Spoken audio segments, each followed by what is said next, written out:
Lufan just smiled at this, checked the Divine Bone clone's attributes, then put it away. After about 2 hours of rest, Guhan's condition had greatly improved. Hanki's enchanted food added attributes in every dish, helping everyone restore their stamina after eating.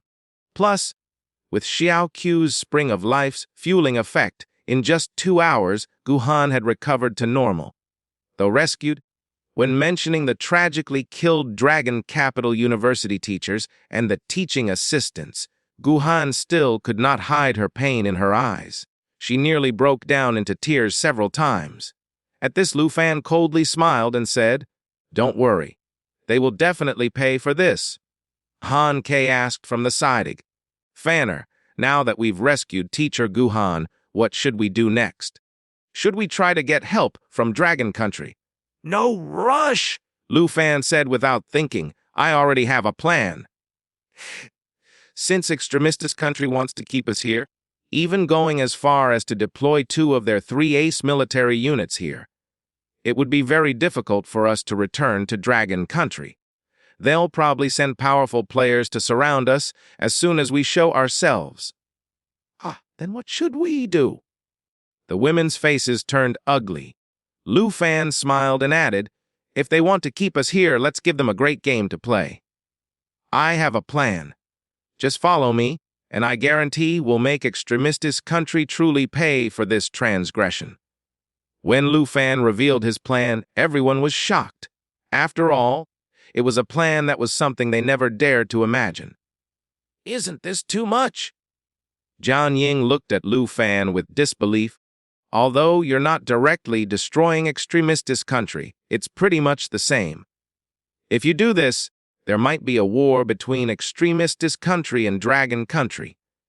Lufan smiled, already confident in his mind. "Don't worry. If they dared to wage war against us, why would they secretly plot against me?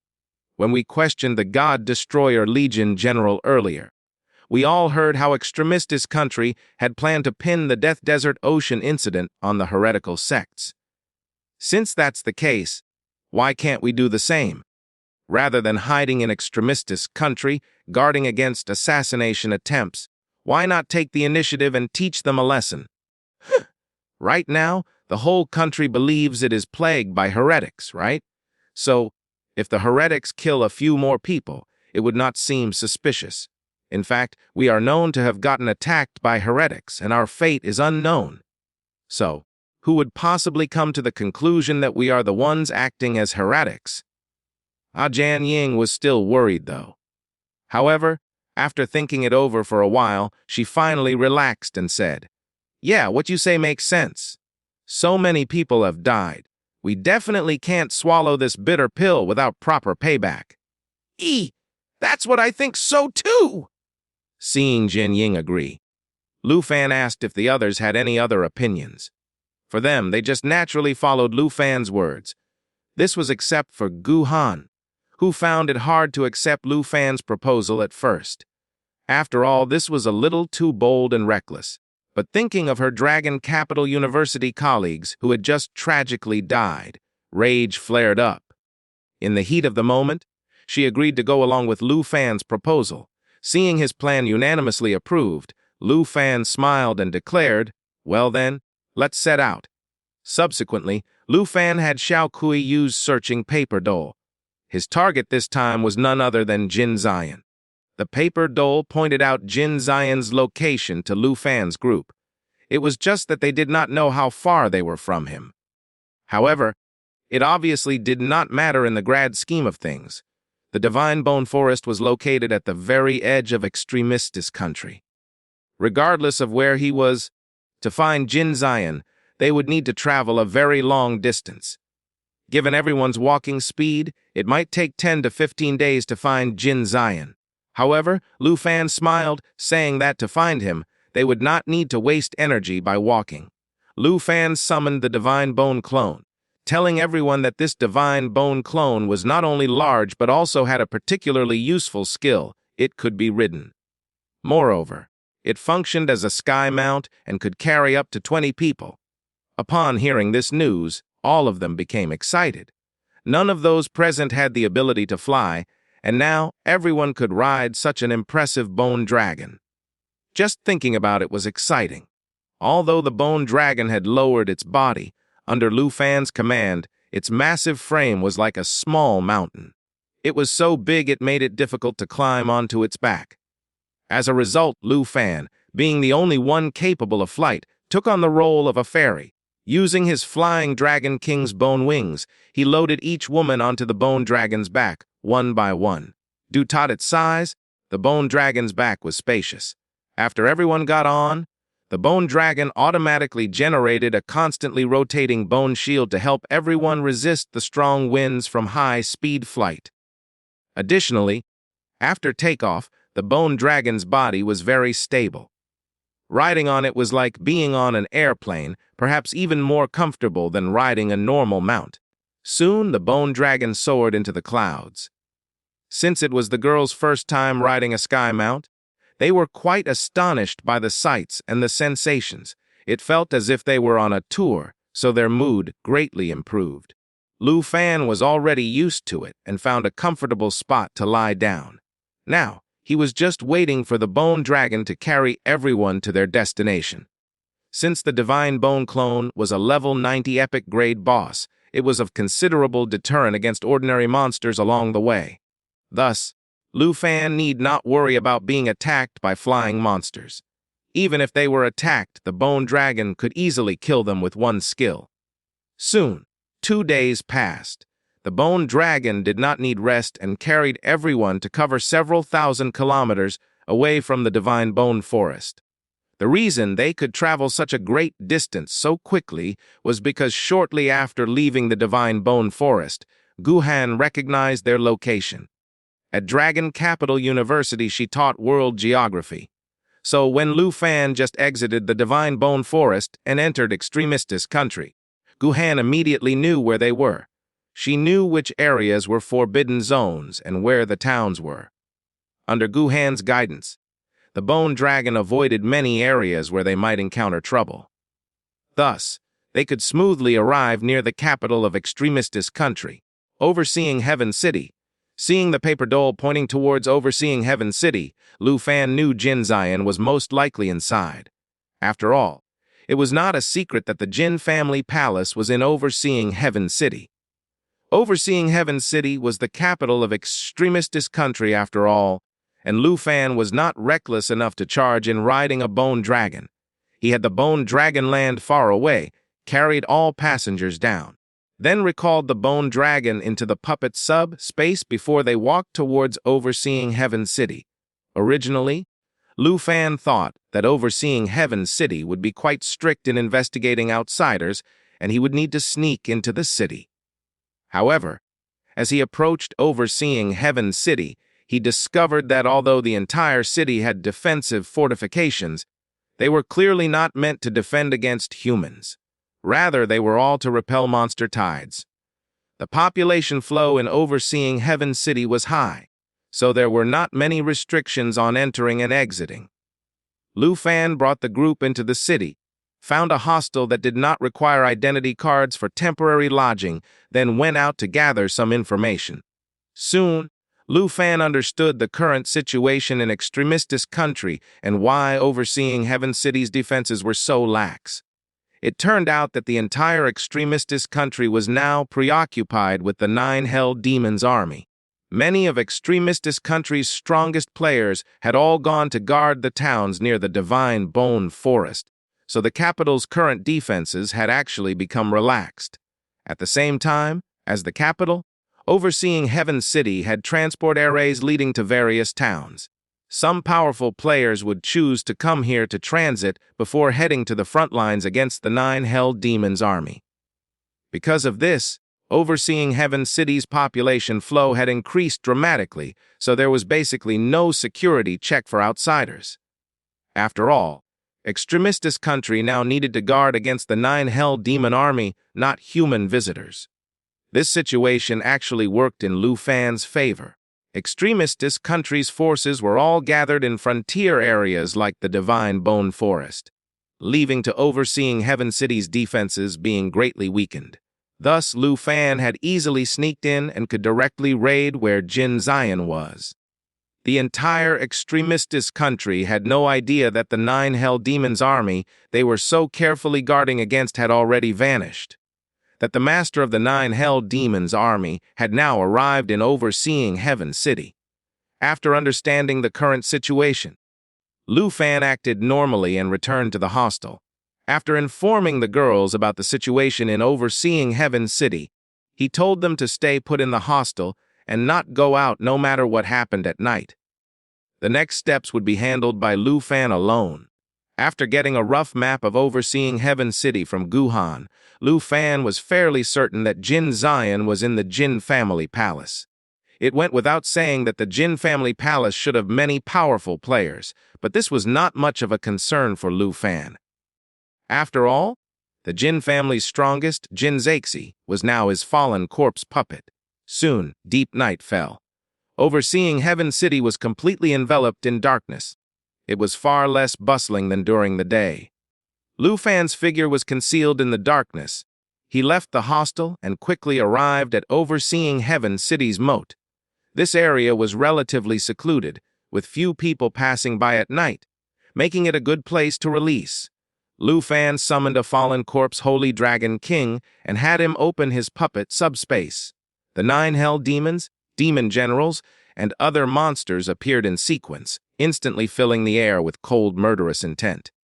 Besides them, the 5 national guardians were also released by Lufan, except for Jin Zexi. He did this because Lufan had previously said he would let Jin Zexi watch with his own eyes as he took revenge on him and his people. How could he go back on his word now?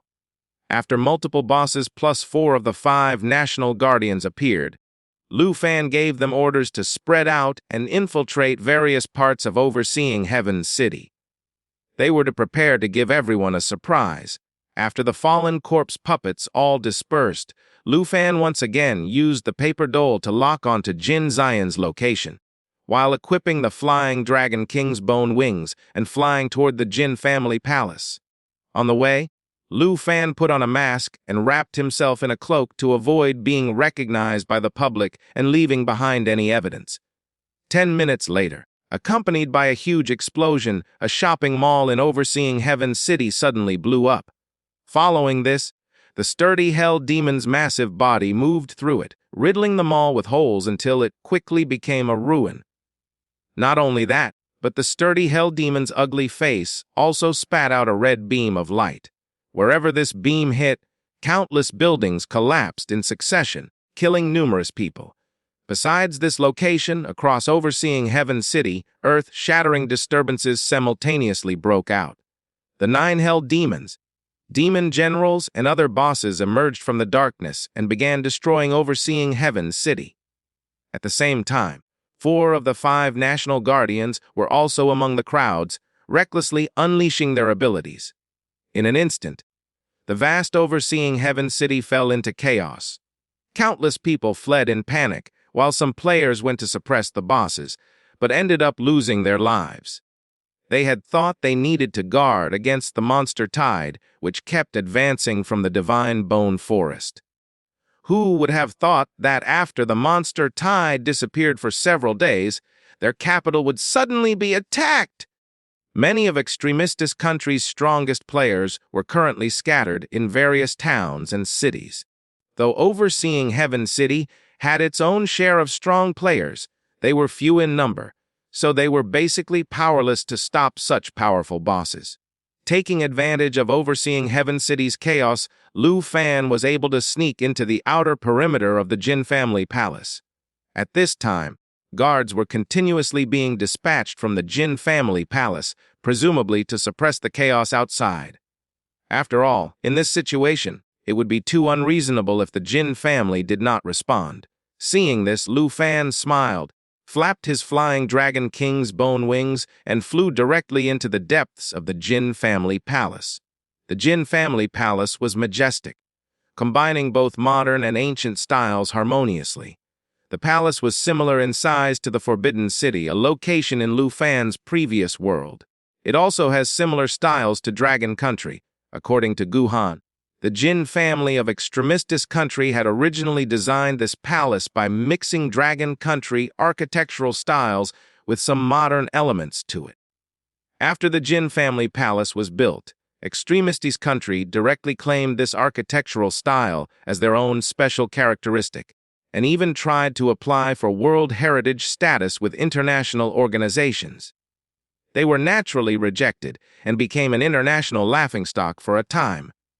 However, Extremistis country did not agree with the verdict. Maybe it was their education, but they still insisted this style came from them. So, whenever Dragon country architecture was mentioned, most of those that grew up in Extremistis country would sneer, "What Dragon country architecture? Didn't they just copy from our Jin family palace?" Lufan did not think much about these irrelevant points, but it did help him navigate the place better since it was more familiar. Nevertheless, he continued following the paper doll's guidance, planning to find Jin Zayan first. Although overseeing Heaven City was in chaos and many palace guards had been sent out, the security here was still tight. Especially during such a special period, it was basically impossible to sneak into its depths without being detected. Lufan was soon discovered by the palace guards. They here were all around level 40, definitely considered strong by ordinary people's standards. However, to Lufan, these people did not even qualify to be called cannon fodder. "Who are you? Quick! There's an intruder." The palace guards had just discovered Lufan and started shouting when Lufan had already taken out Underworld Serpent's cry and enchanted it with chain lightning. Then Lufan drew his bow and shot an arrow, sending a chain lightning arrow through the air that precisely struck the squad leader of that unit. A crack, crack, the lightning arrow thunderously bounced among the guards. Almost instantly, all their bodies turned to ash, completely unable to withstand the power of Lufan's single arrow.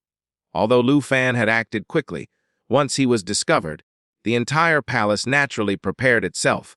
Alarm spread forward, and not far from where Lufan was, red lights began flashing from the walls, indicating his position. Through Black Dragon perception, Lufan could clearly sense thousands of people in the palace rushing towards him. Including many players with fourth professions, Lufan could certainly handle these people, but there was no need to. Lufan first summoned Xiaokui, letting her transform into her soul light form and attach to him. Next, following the usual process, he had the puppet sub, space opened, and released the last of the 5 national guardians. Jin Zaixi emerged from the puppet sub, space, and without a words, directly transformed into his monstrous form, swinging his tentacles and rampaging in front of Lufan. Each tentacle swing took the lives of many palace guards. How could the Jin family palace guards not be familiar with Jin Zaixi? As Jin Zaixi rampaged, many of them were crying out, "It's actually His Majesty, King Jin! Why would he appear here, and why is he attacking us?" "My king, we are your palace guards." "Why would you, The screams gradually drowned out their shouts. Their ruler was massacring his own guards. This was quite an interesting sight. If Jin Zaixi still retained his consciousness and saw this scene, he would probably regret everything. Regret why he had to provoke Lufan. Lufan smiled, not planning to waste any time with the palace guards. He flapped the Flying Dragon King's bone wings, about to continue towards Jin Zayan's location. But just as he moved, a giant fireball rose from within the palace towards Lufan. Seeing this, Lufan did not dodge at all, merely having Jade's shield casted on himself. This giant fireball must have been a skill released by a fourth profession mage that has mastery over fire. It was an extremely powerful attack. But no matter how powerful, it could only break through one of his numerous jade shields, so Lufan was not afraid in the slightest. As the flames and jade shield canceled each other out, Lufan looked up to see an elderly mage with white hair using flight to approach from the palace's inner courtyard. The fireball was his handiwork. Seeing his fireball so easily neutralized by Lufan's skill without the boy even trying to dodge, the old mage's expression turned ugly. At the same time, another figure appeared with several leaps, reaching the roof of a building near the old mage. This person was also elderly, wearing tattered flexible armor, with a rusty sword that looked like it had been sealed away for many years. Although these two appeared aged, their auras revealed they were definitely fourth profession players, only slightly inferior to the 5 national guardians. Nevertheless, absolutely top-tier combatants. After these two appeared, they first saw Jin Zexi massacring the palace guards. In regards to this, their expressions changed slightly, but they were not too surprised. As upper echelons of the Jin family, they naturally already knew their ruler, Jin Zexi, had met with an unfortunate fate. Seeing him appear here as a monster, slaughtering their men, did not surprise them. Subsequently, both their gazes landed on Lufan. Without doubt, Lufan was the instigator of all this chaos. Who are you? Why are you bringing catastrophe to extremistis country? Though elderly, the old mage's voice was still resonant, even from far away. Lufan could easily hear him. Lufan smiled and said to the two, "This place must really be out of people, forcing old soldiers like you to take up arms and protect the palace. At your age, wouldn't it be better to stay home and enjoy your retirement?" "We may be old, but we're still vigorous." The old swordsman was very displeased with Lufan's mocking tone. He forcefully straightened his chest. At the same time, his sword emanated an unusual light, the rust gradually fading away as it regained its luster. However, in Lufan's eyes, they were merely reaching their absolute limits. Lufan had no interest in tangling with such old soldiers. Therefore, Lufan spread his wings and flew deeper into the palace, saying, "Since you want to die, I'll grant your wish, but just know this, the two of you can't stop me." Seeing Lufan charging straight at them, the old swordsman and old mage both prepared for battle. However, at this moment, Jin Zexi, who had nearly finished massacring the palace guards, tore open a transport array, with its other end appearing right between the old swordsman and old mage. After the transport array appeared, Jin Zexi squeezed through it, and his tentacles surged from the other end, forcing the old swordsman and old mage to retreat, naturally clearing a path for Lufan. Although they were all fourth profession players, the gap between them was not small. It would not be an exaggeration to say Jin Zexi was extremistis country's strongest player. Additionally, the two old men were well past their prime. Facing Jin Zexi as a fallen corpse puppet was tough. Just defending against his attacks took all they had. "Stop! This is not a place you can do as you like!" The old swordsman roared at Lufan with his failing breath while fending off Jin Zexi's attacks with his sword. Lufan ignored him completely, not even looking back. "What does it matter to you? Can you even stop me?" Back then, Tu Jing sat on the South Country's throne and forced them to sign a treaty of surrender. Today, in your Jin family palace, I'll twist off Jin Zayan's head and take a piss on it! With that, Lufan had already broken through their defense line and entered the palace's inner city. The old swordsman and old mage were extremely anxious, but Jin Zexi was too strong and they were no match against him. Forget stopping Lufan, their own survival was questionable. Lufan charged into the inner city alone, and alarms would sound almost everywhere he went. At the same time, palace guards would swarm in to surround and kill the invader. However, these palace guards were all just in the second profession. Their squad leaders were only in the third profession. This level of combat power was simply not enough to stand against Lufan. Lufan directly took out his flaming meteor sword and killed in all directions, advancing unstoppably following the paper doll's guidance toward where Jin Zexi was located. Along this path, apart from Xiao Kui in her soul light form, Lufan did not even need to mobilize the power of any of his other pet dragon. The entire Jin family palace had descended into chaos. Meanwhile, in a side hall of the palace in Jin Zayan's residence, Jin Zayan wore silk pajamas and looked extremely haggard. Around him were nearly 100 imperial guards, who stood at the ready to protect him. There was also a defensive array that enveloped Jin Zayan, guarding against assassination by archers, mages, and any other ranged attacks. These Imperial Guards were the palace's highest combat force, each one a third-profession player. Additionally, there was an Imperial Guard captain who was currently the palace's strongest. His name was Jin Qingxing, a branch member of the Jin family with a noble title considered second only to Jin Zexi among the Jin family's players. As a member of the branch family, through his own strength and talent, he had step by step become the Jin family palace's strongest Imperial Guard, commanding 5,000 elite Imperial Guards. Before Jin Cheng'an showed his exceptional talent, he had always been viewed as Jin Zexi's successor.